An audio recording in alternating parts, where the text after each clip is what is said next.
പ്രിയപ്പെട്ട വിദ്യാർത്ഥി സഖാക്കളെ, നമ്മുടെ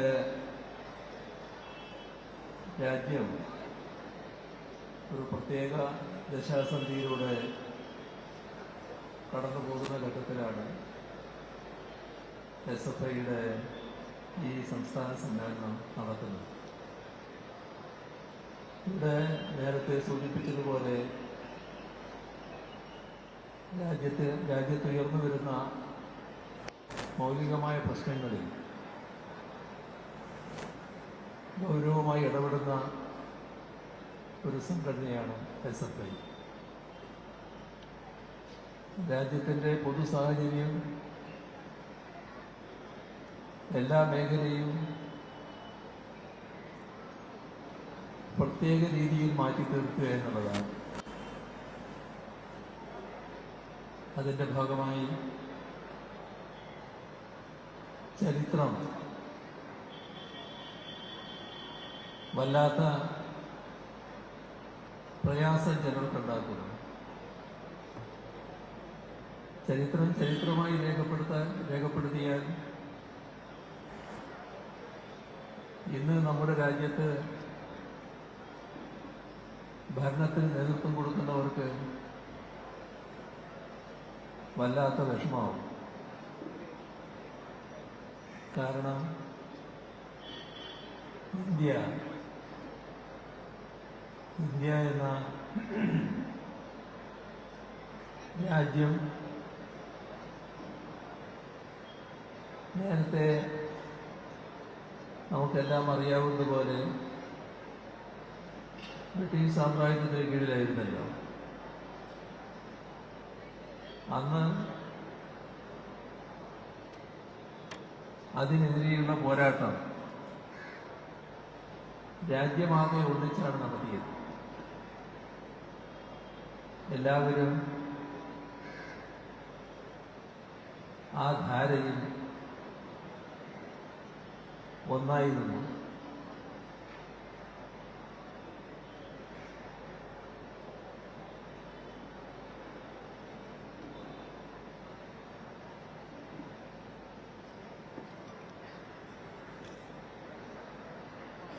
ഒരു വ്യത്യാസം ഉണ്ടായില്ല. കാരണം രാജ്യത്ത് വിവിധ ഭാഷകളുണ്ട്, അനേകം മതങ്ങളുണ്ട്, വ്യത്യസ്ത ജാതികളുണ്ട്, ഒട്ടേറെ വൈജാത്യങ്ങളുണ്ട്. എന്നാൽ ഇതൊന്നും തടസ്സമാകാതെ എല്ലാവരും ഏകലക്ഷ്യത്തോടെ അണിനിരന്നു. അതിൽ നിന്ന് മാറി നിന്ന ഒരു കൂട്ടരുണ്ട്. അവർക്ക് ബ്രിട്ടീഷ് സാമ്രാജ്യത്വം ഇവിടെ തുടരട്ടെ എന്നായിരുന്നു അഭിപ്രായം. അത് നമ്മൾ ഇപ്പോൾ കാണുന്ന സംഘപരിവാറാണ്. അതിൻ്റെ നേതൃത്വം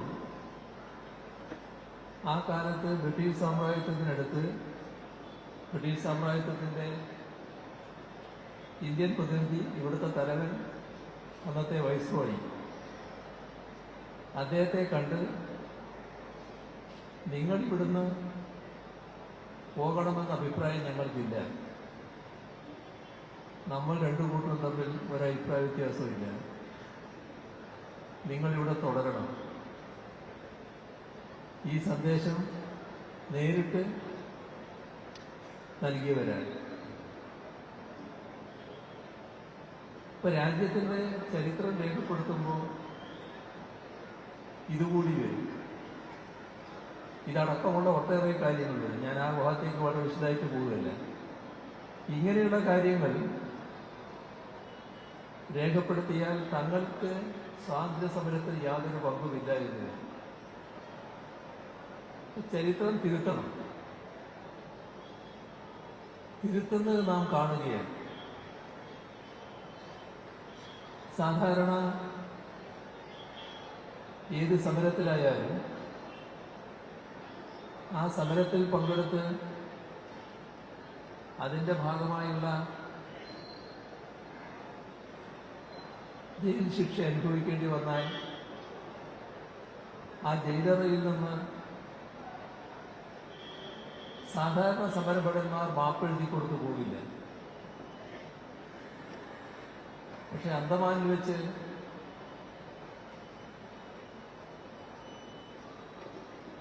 അന്നത്തെ ഒരാൾ മാപ്പെഴുതി കൊടുത്തു പോയി. അത് ഇന്ന് സംഘപരിവാർ പറയുന്ന അവരുടെ ഏറ്റവും പ്രധാനപ്പെട്ട നേതാവാണ്, അന്ന് നേതാവാണ്.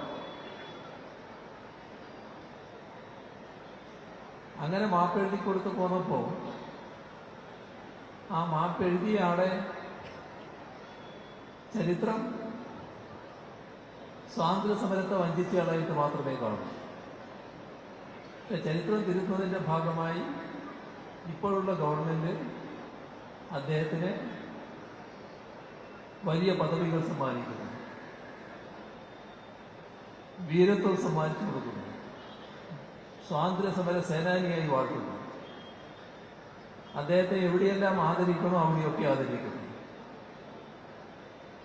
എല്ലാവർക്കും അറിയാം അത് സവർക്കറാണ്. ഇതാണ് ചരിത്രം തിരുത്തുന്നൊരു മോഡൽ. തങ്ങൾക്ക് പങ്കില്ലാത്ത കാര്യങ്ങൾ അതേ രീതിയിൽ വന്നുകൂടാ.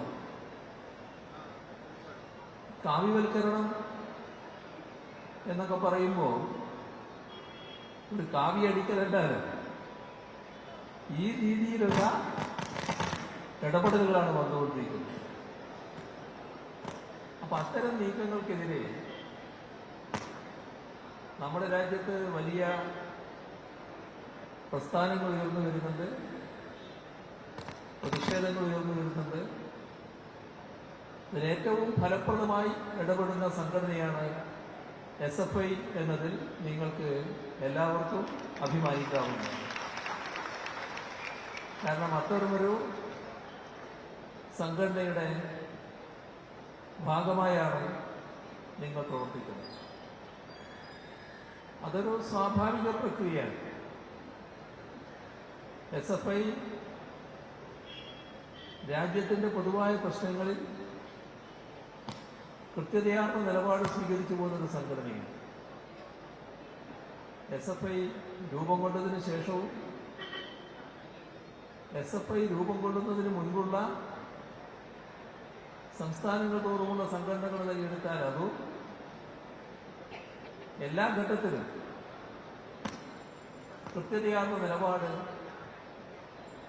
സ്വീകരിച്ചു പോകുന്ന വിദ്യാർത്ഥി പ്രസ്ഥാനമാണ്. അതിന്റെ ഭാഗമായി ഒട്ടേറെ ത്യാഗങ്ങൾ അനുഭവിക്കേണ്ടി വന്ന ഒരു പ്രസ്ഥാനവുമാണ് SFI. വിദ്യാർത്ഥി പ്രസ്ഥാനത്തിന്റെ പ്രവർത്തനത്തിന്റെ ഭാഗമായി വിവിധ ഘട്ടങ്ങളിൽ സർക്കാരിന്റെ വേട്ടയാടലുകൾ നടന്നിട്ടുണ്ട്. അതിനിരയായി രക്തസാക്ഷിത്വം വരിച്ച വിദ്യാർത്ഥി പ്രവർത്തകരുണ്ട്. SFI രൂപീകരണത്തിന് ശേഷമുള്ള കാര്യങ്ങൾ എടുത്ത് പരിശോധിച്ചാലും നിരവധി സഖാക്കൾ വിദ്യാർത്ഥി പ്രവർത്തനത്തിന്റെ ഭാഗമായി രക്തസാക്ഷിത്വം വരിക്കേണ്ടി വന്നിട്ടുണ്ട്. അതെല്ലാം നമ്മുടെ ക്യാമ്പസുകളിൽ അഴിച്ചുവിട്ട അക്രമത്തിന്റെ ഫലമായിട്ടാണ്. ഒരു ഘട്ടത്തില് ഒരു കാലത്ത് കേരളത്തിലെ പല ക്യാമ്പസുകളിലും സ്വതന്ത്രമായി പ്രവർത്തിക്കാൻ കഴിയാത്ത അവസ്ഥയുണ്ടായി. അന്ന് മേധാവിത്വം വഹിച്ചിരുന്ന സംഘടന എല്ലാവിധ ക്രിമിനൽ പ്രവർത്തനങ്ങൾക്കും നേതൃത്വം കൊടുത്തവരായിരുന്നു. അതിന്റെ ഭാഗമായി അനേകം ഉശിരായ സഖാക്കളുടെ ജീവൻ വെല്ലുവിളിക്കേണ്ടി വന്നിട്ടുണ്ട്. നമ്മുടെ സംസ്ഥാനത്തിൻ്റെ വിദ്യാർത്ഥി പ്രവർത്തനം പരിശോധിച്ചാൽ തെറ്റിനെതിരെ ഐതിഹാസികമായ പോരാട്ടം SFIയുടെ നേതൃത്വം നടന്നിട്ടുണ്ട്. വിവിധ തരത്തിലുള്ള പ്രക്ഷോഭങ്ങൾ നടന്നിട്ടുണ്ട്. അതിലെ വിവിധ രീതിയിലുള്ള മർദ്ദനമുറകൾ ഈ സംഘടനയ്ക്ക് ഏറ്റുവാങ്ങേണ്ടിയും വന്നിട്ടുണ്ട്. ചിലത് ചില സ്ഥാപനങ്ങളിൽ നിന്നുള്ള നടപടി രൂപത്തിലുള്ളതായിരിക്കാം, ചിലത് ശാരീരിക ആക്രമണമാകാം, ചിലത് പോലീസിന്റെ കേസും അതിന്റെ ഭാഗമായി വന്ന നടപടികളുമാകാം, ചിലത് പ്രക്ഷോഭം നടത്തുന്ന വിദ്യാർത്ഥികളെ അതിക്രൂരമായി തല്ലിച്ചതച്ചതിന്റെ ഭാഗമാകാം. ഇതെല്ലാം കേരളത്തിലെ തെരുവുകളിൽ നിരന്തര കാഴ്ചയായിരുന്നു. എന്നാൽ ഒന്നിന്റെ മുന്നിലും ഒരു തരത്തിലുള്ള മർദ്ദന സംവിധാനങ്ങളുടെ മുന്നിലും പതറാതെ മുന്നോട്ട് പോയ ചരിത്രമാണ് SFIക്കും SFIയിൽ അണിനിരന്ന വിദ്യാർത്ഥി സഖാക്കൾക്കുമുണ്ട്. അതിക്രൂരമായ വേട്ടയാടലിന്റെ ഭാഗമായി തലയടക്കം തല്ലിപ്പൊളിച്ചു, രക്തമിങ്ങനെ വാർന്നൊഴുകുന്നു. ഒന്നല്ല ഒന്നിലധികം ആളുകളെ ആ തരത്തിൽ മർദ്ദിച്ച് അവശരാക്കുന്നു. തുടർച്ചയായ സമരമാണ്. അപ്പോ അത്തരത്തിലുള്ള ആക്രമണത്തിലൂടെ വിദ്യാർത്ഥികളെ സമരത്തിൽ നിന്ന് പിന്തിരിപ്പിക്കാം. ഭയപ്പെട്ട് മർദ്ദനം ഭയന്ന് വിദ്യാർത്ഥികൾ പ്രക്ഷോഭത്തിൽ ഇറങ്ങില്ല എന്ന കണക്കൂട്ടലായിരുന്നു അക്കാലത്ത് കേരളം ഭരിച്ച ഭരണാധികാരികൾക്ക് തന്നെ ഉണ്ടായിരുന്നു. പക്ഷെ പിറ്റേ ദിവസം നാം കണ്ടത് തലേ ദിവസത്തേക്കാളും കൂടുതൽ കുട്ടികൾ ഈ അതിഭീകരമായ കാഴ്ച നടന്ന തലേ ദിവസത്തിന്റെ പ്രതിഷേധം കൂടുതൽ കനത്തുകൊണ്ട് പ്രക്ഷോഭ രംഗത്തിറങ്ങുന്നതാണ്. അന്നും തല്ലു നടക്കുന്നു. ഇതെല്ലാം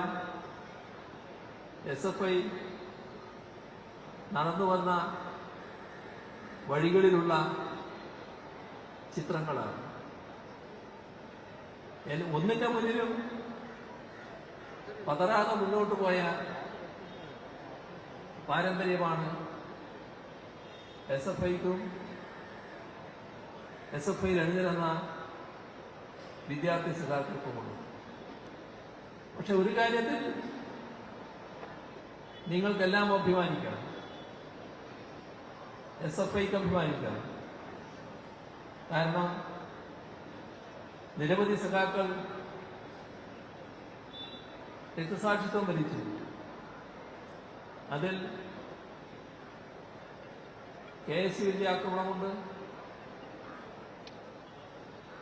മറ്റ് ചില സംഘടനകൾ SDPI പോലുള്ള ചില തീവ്രവാദ സംഘടനകൾ, അതോടൊപ്പം ചിലയിടത്ത് RSS, നിങ്ങളുടെ SFIയുടെ ജോയിന്റ് സെക്രട്ടറിയായി പ്രവർത്തിച്ചുകൊണ്ടിരിക്കുമ്പോഴാണ് സുധീഷിനെ RSSകാർ വെട്ടിക്കൊലപ്പെടുത്തുന്നത്. അച്ഛൻ്റെ അമ്മയുടെയും മുന്നിലിട്ട് ക്രൂരമായി കൊല ചെയ്യുന്നു. ഇങ്ങനെയെല്ലാമുള്ള ഒട്ടേറെ സംഭവങ്ങൾ നമ്മുടെ കേരളത്തിൽ സംഭവിച്ചിട്ടുണ്ട്. ഒടുവിൽ ധീരജിന്റെ രക്തസാക്ഷിത്വം. ഇതിലെല്ലാം ശ്രദ്ധിക്കേണ്ട ഒരു കാര്യം, ഒരു ഘട്ടത്തിലും ഈ അക്രമികളെ തള്ളിപ്പറയാൻ അവരുടെ നേതൃത്വം തയ്യാറായിട്ടില്ല. ഏറ്റവും ഒടുവിൽ ധീരജിനെ കൊലപ്പെടുത്തിയപ്പോൾ ആ കൊലയാളിയെ പച്ചയായി ന്യായീകരിക്കുന്ന രാഷ്ട്രീയ നേതൃത്വത്തെയാണ് കാണാൻ നമുക്ക് സാധിച്ചത്. ഇത്തരമൊരു സ്ഥിതിവിശേഷം നമ്മുടെ കേരളത്തിലെ മാധ്യമങ്ങളൊന്നും കാണാറില്ല എന്നത് നിങ്ങൾ പ്രത്യേകം ശ്രദ്ധിച്ചിട്ടുണ്ടാവും.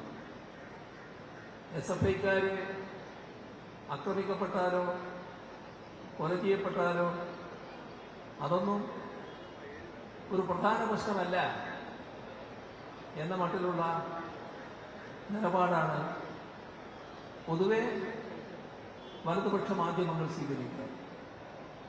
എന്നാൽ അതേസമയം നിങ്ങൾക്ക് നല്ല രീതിയിൽ അഭിമാനിക്കാം. ആ അഭിമാനിക്കാൻ വക നൽകുന്നത് ഇതെല്ലാം നേരിടേണ്ടി വന്നവരാണ് നിങ്ങൾ. എന്നാൽ SFI ഏതെങ്കിലും ഒരാളെ അപായപ്പെടുത്തി എന്ന് പറയാനില്ല. ഒരുപാട് രക്തസാക്ഷിത്വങ്ങൾ ഏറ്റുവാങ്ങേണ്ടി വന്ന ഒരു പ്രസ്ഥാനം. ആ പ്രസ്ഥാനം ആരുടെയെങ്കിലും ജീവൻ അപഹരിച്ചു എന്ന ഒരാക്ഷേപം ഇതേവരെ ഉണ്ടായിട്ടില്ല. അത്ര നല്ല രീതിയിൽ പ്രവർത്തിച്ചു പോകാൻ അതേ നല്ല സംയമനത്തോടെ ഈ അക്രമങ്ങളെയൊക്കെ നേരിട്ട് കൊണ്ടുപോകാൻ നിങ്ങൾക്ക് കഴിയുന്നു എന്നതുകൊണ്ടാണ് ഇത്തരമൊരു സ്ഥിതിവിശേഷം ഉണ്ടായത്. കാരണം അക്രമമാർക്കും സാധിക്കുന്നതാണ്. ആ വഴിയിലേക്ക് തിരിയാതിരുന്നു എന്നത് ഏറ്റവും അഭിനന്ദനാർഹമായ കാര്യമാണ്. എന്തുകൊണ്ടാണ് ചെറിയ തോതിലുള്ള എന്തെങ്കിലും പ്രശ്നം നിങ്ങൾക്കെതിരെ SFIക്കെതിരെ പറയാൻ കിട്ടുകയാണെങ്കിൽ അത് വലുതായി പർവ്വതീകരിച്ച് വാർത്തകൾ കൊടുക്കാൻ വലതുപക്ഷ മാധ്യമങ്ങൾ തയ്യാറാകുന്നത്? അത് പൊതുവായ നിലപാടിന്റെ ഭാഗമാണ്. ആ പൊതുവായ നിലപാട് നമ്മുടെ രാജ്യത്ത് ഈ വലതുപക്ഷ മാധ്യമങ്ങൾ സ്വീകരിക്കുന്ന നിലപാട് മെഡിക്കൽ കോളേജിൽ ചോറ് കൊടുക്കേണ്ട പ്രശ്നമാണ് അദ്ദേഹം പറയുന്നത്. വലതുപക്ഷത്തെ ന്യായീകരിക്കുക എന്നുള്ളത് മാത്രമല്ല, രാജ്യത്തിന്റെ ഈ തെറ്റായ കാര്യങ്ങളൊക്കെ ചെയ്തുകൊണ്ടിരിക്കുന്നവരെ സംരക്ഷിക്കുന്നതിന് ഉത്തരവാദിത്വം ഏറ്റെടുത്തിരിക്കുകയാണ്. അപ്പൊ അതിനെതിരെ ഏറ്റവും ശക്തമായി പോരാടുന്ന ഒരു സംഘടന എന്ന നിലക്ക് SFIയെ എങ്ങനെയൊക്കെ മോശമാക്കി കാണിക്കാൻ പറ്റും, അതാണ് വലതുപക്ഷ മാധ്യമങ്ങൾ എപ്പോഴും ചെയ്യുന്നത്. അതിൽ ആശ്ചര്യപ്പെടേണ്ടതില്ല. എന്തിനേയും വക്രീകരിക്കാനാണ് ശ്രമിക്കുന്നത് എന്നത് നമ്മുടെ അനുഭവത്തിലുള്ളതാണ്. എന്നാൽ അതേസമയം രാജ്യത്ത് നല്ല രീതിയിലുള്ള സംഭവവികാസങ്ങളും ഉയർന്നു വരുന്നുവെന്ന് നാം കാണേണ്ടതാണ്. നമ്മുടെ കഴിഞ്ഞ ലോക്സഭാ തെരഞ്ഞെടുപ്പിന് മുൻപ് BJP 3-2 ഭൂരിപക്ഷം നേടും, ഭരണഘടന പൊളിച്ചെഴുതും, മതനിരപേക്ഷതക്ക് ഇതേ രീതിയിൽ തുടരാൻ പറ്റില്ല, RSS ആഗ്രഹിക്കുന്ന എല്ലാ മാറ്റങ്ങളും രാജ്യത്ത് കൊണ്ടുവരും. ഇതായിരുന്നു പരസ്യമായി തന്നെ സ്വീകരിച്ചൊരു നിലപാട്. നമുക്കറിയാം, വിശദാംശങ്ങളിലേക്കൊന്നും ഇപ്പോൾ പോകുന്നില്ല. രാജ്യത്ത് BJPക്കെതിരെയുള്ള ശക്തമായ നീക്കങ്ങളുണ്ടായി. സംസ്ഥാനങ്ങൾ തോറുമുള്ള പ്രത്യേകതകൾ വെച്ചുകൊണ്ടുള്ള യോജിപ്പാണ് ഉയർന്നു വന്നത്. അതിന്റെ ഭാഗമായി ലോക്സഭാ തെരഞ്ഞെടുപ്പ് നടന്നപ്പോൾ 3-2 ഭൂരിപക്ഷം പ്രതീക്ഷിച്ച BJPക്ക് കേവല ഭൂരിപക്ഷമില്ല. കേവല ഭൂരിപക്ഷത്തിന് പിന്നെയും 1-2 പാർട്ടികളുടെ പിന്തുണ തേടേണ്ടതായി വന്നു. തങ്ങൾ ആഗ്രഹിക്കുന്ന വിധത്തിൽ കാര്യങ്ങൾ മാറ്റിമറിക്കാനുള്ള ശേഷി അതോടെ BJPക്ക് ഇല്ലാതായി. പക്ഷേ അവരുടെ ദുർവാശി വിടുന്നില്ല. അതിനുശേഷവും തങ്ങളുടെ അജണ്ട നടപ്പാക്കും എന്ന തരത്തിലുള്ള പ്രഖ്യാപനങ്ങൾ ഉയർന്നു വരുന്നു. ഇവിടെ ശ്രദ്ധിക്കേണ്ട ഒരു കാര്യം, നിങ്ങൾ രാഷ്ട്രീയ കാര്യങ്ങൾ ഗൗരവമായി ശ്രദ്ധിക്കുന്നുണ്ടാവുമല്ലോ. BJP എല്ലാ രീതിയിലും രാജ്യത്തിന്റെ പൊതുവായ താല്പര്യത്തിനെതിരായി നീങ്ങുമ്പോൾ ആ BJPയെ പരാജയപ്പെടുത്തുക എന്നത് ഏറ്റവും പ്രധാനപ്പെട്ട ഒരു അജണ്ടയായി എടുക്കാൻ മതനിരപേക്ഷ ശക്തികൾക്കെല്ലാം സാധിക്കണമല്ലോ. പൊതുവേ അതുണ്ടായി. പക്ഷേ കോൺഗ്രസ് അതിൽ നിന്ന് മാറി സഞ്ചരിക്കുന്നതാണ് നാം കണ്ടത്. ആ മാറ്റം ആർക്കാ ഗുണം ചെയ്ത്? BJP ഗുണം ചെയ്തു. ലോക്സഭാ തെരഞ്ഞെടുപ്പിന് ശേഷം ഹരിയാനയിൽ നിയമസഭാ തെരഞ്ഞെടുപ്പ് വന്നു. കോൺഗ്രസ് സങ്കുചിതമായി കാര്യങ്ങൾ കണ്ടതിന്റെ ഭാഗമായി ഹരിയാനയിൽ BJP ജയിച്ചുപോയി. ആരും പ്രതീക്ഷിച്ചല്ലെന്ന്. മഹാരാഷ്ട്രയിൽ നല്ല തോതിൽ BJP പരാജയപ്പെടേണ്ടതാണ്. പക്ഷേ ലോക്സഭാ തെരഞ്ഞെടുപ്പിന് ശേഷം നിയമസഭാ തെരഞ്ഞെടുപ്പ് വന്നപ്പോൾ സംസ്ഥാനത്തെ യാഥാർത്ഥ്യങ്ങൾ ഉൾക്കൊള്ളാത്ത സമീപനം കോൺഗ്രസ് സ്വീകരിച്ചതിന്റെ ഫലമായി അവിടെയും BJP കയറി വന്നു. ഏറ്റവും ഒടുവിൽ ഡൽഹിയുടെ പ്രത്യേകത വിശാലമായ ഹിന്ദി ഭൂപ്രദേശം. ആ ഹിന്ദി ഭൂപ്രദേശത്ത് ഡൽഹി BJPക്ക് കടക്കാൻ പറ്റാതെ നിൽക്കുകയായിരുന്നു. ദശാബ്ദങ്ങളായി BJPക്ക് അങ്ങോട്ട് കടക്കാൻ പറ്റുന്നില്ല. പക്ഷേ അവിടുത്തെ ഗവൺമെന്റിനെ അസ്ഥിരപ്പെടുത്താൻ BJP ഇതര ഗവൺമെന്റുകൾക്ക് നേരെ കേന്ദ്ര ഗവൺമെന്റ് രാജ്യത്താകെ സ്വീകരിക്കുന്ന സമീപനം ഡൽഹിയിലും സ്വീകരിച്ചു. അത്തരം നീക്കങ്ങൾ നടത്തുന്നതിന് കോൺഗ്രസിന്റെ പിന്തുണ ലഭിച്ചു. അതായത് കോൺഗ്രസ്സാണ് പരാതിക്കാരായിട്ട് വന്നത്. ആ ഗവൺമെന്റിനെതിരെ അഴിമതി ആരോപണം കോൺഗ്രസ് ഉന്നയിക്കുന്നു. ആ അഴിമതി ആരോപണത്തിന്റെ മേലെ കേന്ദ്ര ഏജൻസികൾ ഇടപെടുന്നു.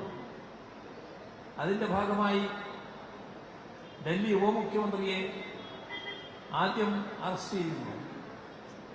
അത് വന്നപ്പോൾ കോൺഗ്രസ് പരസ്യമായി ചോദിക്കുകയാണ്, എന്തുകൊണ്ട് കെജ്രിവാളിനെ അറസ്റ്റ് ചെയ്യുന്നില്ല? കെജ്രിവാളാണല്ലോ മുഖ്യ പ്രതി. അവിടെ എല്ലാ ഘട്ടത്തിലും BJPയോടൊപ്പം നിൽക്കുന്ന കോൺഗ്രസിനെയാണ് നമുക്ക് കാണാൻ കഴിഞ്ഞത്. അവിടുത്തെ ഗവൺമെന്റിനെ ദുർബലപ്പെടുത്താനുള്ള നീക്കങ്ങൾ, അതിനെതിരെ സുപ്രീം കോടതിയുടെ ഇടപെടൽ വന്നു. സുപ്രീം കോടതിയുടെ ഇടപെടൽ മറികടക്കുന്നതിനായി ഒരു ഓർഡിനൻസുമായി കേന്ദ്ര ഗവൺമെന്റ് രംഗത്ത് വന്നു. രാജ്യമാകെ അതിനെതിരെ എഴുന്നേൽക്കുന്നു. പക്ഷേ കോൺഗ്രസ് BJPയോടൊപ്പം ഡൽഹിയിലെ ഗവൺമെന്റിന്റെ കൂടെ നിൽക്കാൻ കോൺഗ്രസ് തയ്യാറായില്ല.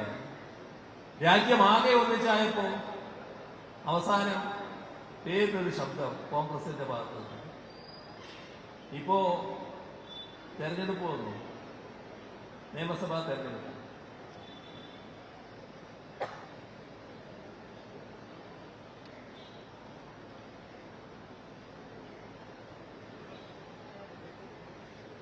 ആ നിയമസഭാ തെരഞ്ഞെടുപ്പില് BJPക്ക് സംസ്ഥാനം എങ്ങനെയെങ്കിലും പിടിക്കണം. കോൺഗ്രസിന് അവിടെ യാതൊരു സാധ്യതയില്ല. പക്ഷെ കോൺഗ്രസ് എന്ത് ചെയ്തു? ശക്തമായ എതിർപ്പ് BJPയോടല്ല കേട്ടോ, ആം ആദ്മി പാർട്ടിയോട്. കെജ്രിവാളിനും ആം ആദ്മി പാർട്ടിക്കുമെതിരെ ശക്തമായ പ്രചരണം. ആ പ്രചരണത്തിന്റെ മുൻപന്തിയിൽ രാഹുൽ ഗാന്ധി. കോൺഗ്രസിന്റെ ശക്തമായ പ്രചരണം. അവിടെ 70 സീറ്റ്, 65ലും കെട്ടിവെച്ച കാശ് കോൺഗ്രസിനില്ല. ആകെ കിട്ടിയത് വലിയ 0. കഴിഞ്ഞ തെരഞ്ഞെടുപ്പിൽ 0. പക്ഷേ ഒരു നിരാശയും കോൺഗ്രസിനില്ല. വലിയ ആഹ്ലാദ പ്രകടനം. എന്തിന്? ആം ആദ്മിയെ പരാജയപ്പെടുത്തിയത്. ഇപ്പോൾ BJP ജയിച്ചു കയറിയതിൽ ആഹ്ലാദം പ്രകടിപ്പിക്കുന്ന പാർട്ടിയായി കോൺഗ്രസ് മാറുന്നു. ഇതാണ് ഡൽഹിയിൽ കാണാൻ നമുക്ക് കഴിഞ്ഞത്. കെജ്രിവാളിനെതിരെ ഡൽഹിയിൽ നിർത്താൻ പറ്റുന്ന, കോൺഗ്രസ് നിർത്താൻ പറ്റുന്ന ഏറ്റവും നല്ല സ്ഥാനാർത്ഥിയെ കൊണ്ടുപോയി നിർത്തി. രാഹുൽ ഗാന്ധി അടക്കമുള്ള എല്ലാ പ്രമുഖരും അണിനിരന്ന് ആം ആദ്മിക്കെതിരെ പ്രചരണവും നടത്തി. ഇതാണ് കോൺഗ്രസ്. ഈ നിലയാണ് സ്വീകരിച്ചു പോകുന്നത്. കോൺഗ്രസ് BJPക്കെതിരെ അണിനിരക്കേണ്ട ചില പ്രധാന ഘട്ടങ്ങളിൽ അണിനിരക്കാൻ മടിക്കുന്നു. ഇവിടെ വർഗീയതയുമായി ബന്ധപ്പെട്ട ഒരുപാട് പ്രശ്നങ്ങൾ ഉയർന്നു വരാറുണ്ട്. എങ്ങനെയാണ് വർഗീയതയെ നേരിടുക? മതനിരപേക്ഷത സംരക്ഷിക്കണമെങ്കിൽ വിട്ടുവീഴ്ചയില്ലാതെ വർഗീയതയെ എതിർത്ത് നില സ്വീകരിക്കണം. പക്ഷെ കോൺഗ്രസിന് പലപ്പോഴും അത് കഴിയാറില്ല. ഇതാണ് സ്വീകരിച്ചു പോകുന്ന നില എന്ന് നാം കാണണം. നിങ്ങളിപ്പോ UGC കൊണ്ടുവന്ന പരിഷ്കരണങ്ങൾക്കെതിരെ ശക്തമായ പ്രക്ഷോഭം നടത്തിപ്പോകുന്നുണ്ട്. നമ്മുടെ രാജ്യത്തെ മതനിരപേക്ഷ ചിന്താഗതിക്കാരെല്ലാം ആ പരിഷ്കരണത്തെ, നിർദ്ദേശങ്ങളെ ശക്തമായി തന്നെ എതിർക്കുകയാണ്. അത് നമ്മുടെ യൂണിവേഴ്സിറ്റികളുടെ സ്വതന്ത്ര സ്വഭാവത്തെ ഇല്ലാതാക്കാനാണ് പോകുന്നത്. പൂർണ്ണമായ കാവ്യവൽക്കരണം. വൈസ് ചാൻസലർമാരിലൂടെ യൂണിവേഴ്സിറ്റി ഭരണം സംഘപരിവാറിന്റെ കൈകളിൽ എത്തിക്കാനുള്ള നീക്കങ്ങളാണ് നടക്കുന്നത്. വൈസ് ചാൻസലറെ സംഘപരിവാർ ആഗ്രഹിക്കുന്ന രീതിയിൽ നിയമിക്കുന്നതിനുള്ള നടപടികളാണ് ഉറപ്പുവരുത്തുന്നത്. ആ തരത്തിലുള്ള നടപടികൾ രാജ്യത്തെ വിദ്യാഭ്യാസ മേഖലയ്ക്ക് ഒരു തരത്തിലും ഗുണകരമായിട്ട് ഭവിക്കില്ല. അധ്യാപക നിയമനത്തിലടക്കം തെറ്റായ രീതികൾ സ്വീകരിക്കാനാണ് നിർദ്ദേശം. ശക്തമായ രീതിയിൽ തന്നെ അതിനെതിരെ വിദ്യാഭ്യാസ മേഖലയാകെ ഉണർന്നു പ്രവർത്തിക്കുകയാണ്. മാതൃകാപരമായി നിങ്ങൾ നിലപാട് സ്വീകരിക്കുന്നു എന്നത് അഭിനന്ദനാർഹമായ കാര്യം തന്നെയാണ്. കേരളം ഇതിൽ നിന്നെല്ലാം വ്യത്യസ്തമായി നിൽക്കുകയാണ് എന്നത് നിങ്ങൾക്കറിയാവുന്ന കാര്യമാണ്. അതുകൊണ്ട് തന്നെ കേരളത്തിലും ഇതിൻ്റെ എല്ലാം അനുരണനങ്ങൾ പലതരത്തിൽ ഉണ്ടാകുന്നു എന്നത് നിങ്ങൾ മനസ്സിലാക്കിയുള്ള കാര്യങ്ങളാണ്. അതിനെ നേരിട്ടുകൊണ്ടാണ് നാം മുന്നോട്ട് പോകുന്നത്. നമ്മുടെ രാജ്യമെടുത്താൽ കേരളമാണ് ഇന്നത്തെ ഇന്ത്യയിൽ ഒരു ബദൽ നയം മുന്നോട്ട് വെച്ച് പ്രവർത്തിക്കുന്ന സംസ്ഥാനം. എന്താണ് ബദൽ നയം? രാജ്യം നടപ്പാക്കുന്ന ആഗോളവൽക്കരണ നയവും ഉദാരവൽക്കരണ നയവും അതിൽ നിന്ന് വ്യത്യസ്തമായ ബദൽ നയം, അതാണ് കേരളം നടപ്പാക്കുന്നത്.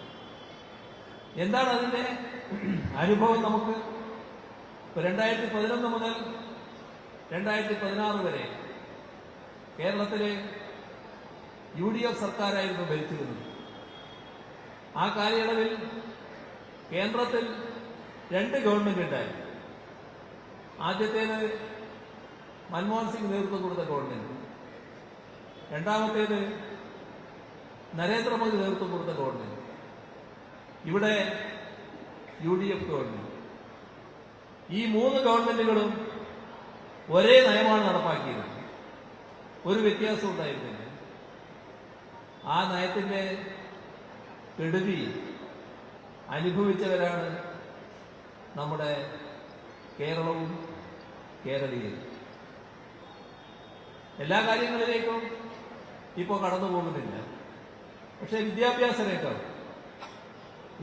രംഗം എത്ര കടുത്ത പ്രതിസന്ധിയായിരുന്നു നേരിട്ടത്.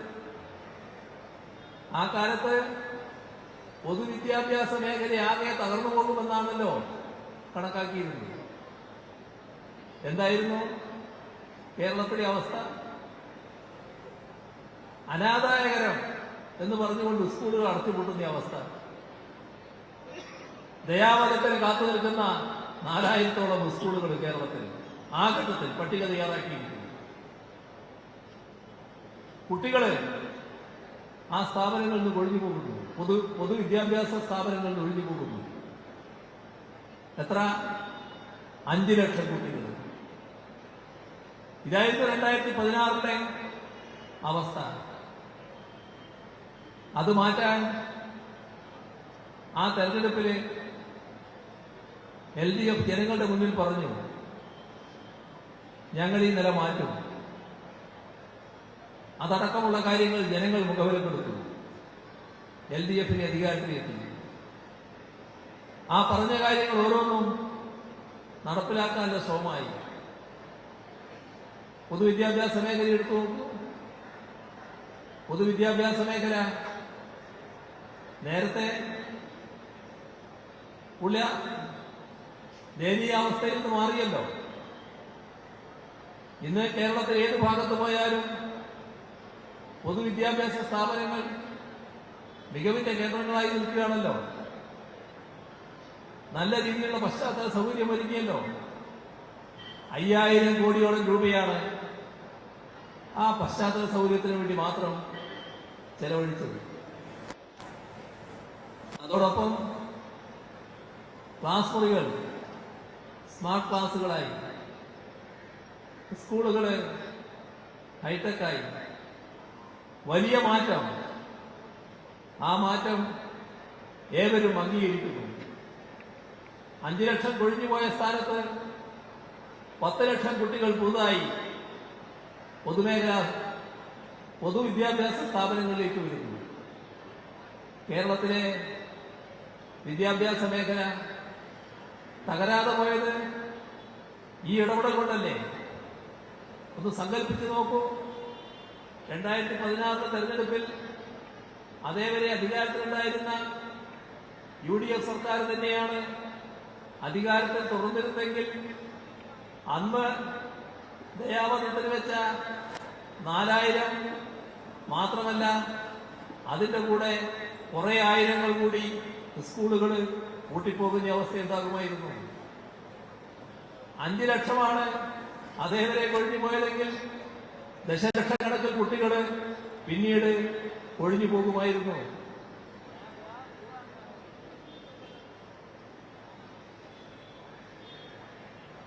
ഇതാണ് നമ്മുടെ സാഹചര്യം എന്ന് നാം മനസ്സിലാക്കണം.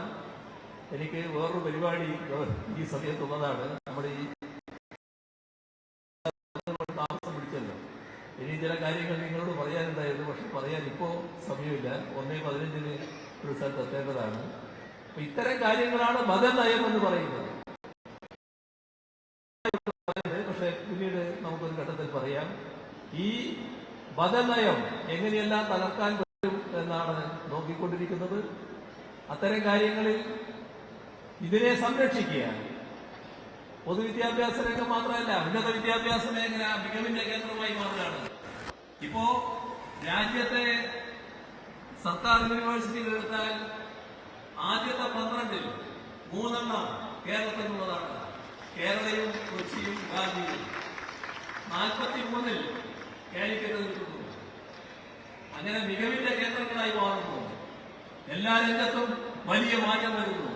ആ മാറ്റം ഇനിയും ശക്തിപ്പെടുത്താനാവണം. അതിന്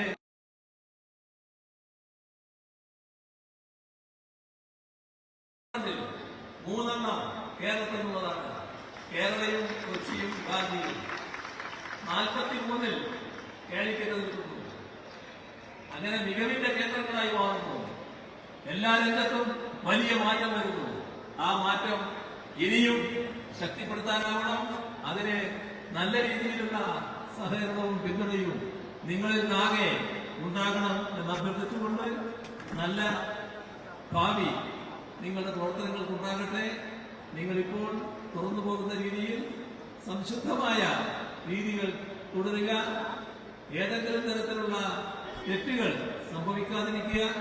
തെറ്റിനെതിരെ നല്ല തോതിൽ പടവരുന്ന നില സ്വീകരിക്കുക.